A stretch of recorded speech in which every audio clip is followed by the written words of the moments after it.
আচ্ছা, আমরা সবাই জানি ডক্টর ইউনূস একজন নোবেল বিজয়ী। আমরা কি জানি এটার ইংলিশ কি?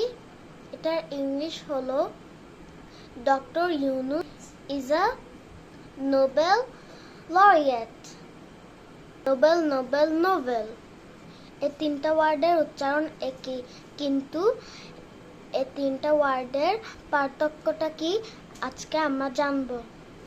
যেমন NOBEL নোবেল, এটা কারো নাম হতে পারে, বা ডক্টর ইউনূস যেমন নোবেল পেয়েছিলেন। NOBLE নোবেল, এটার অর্থ অভিজাত।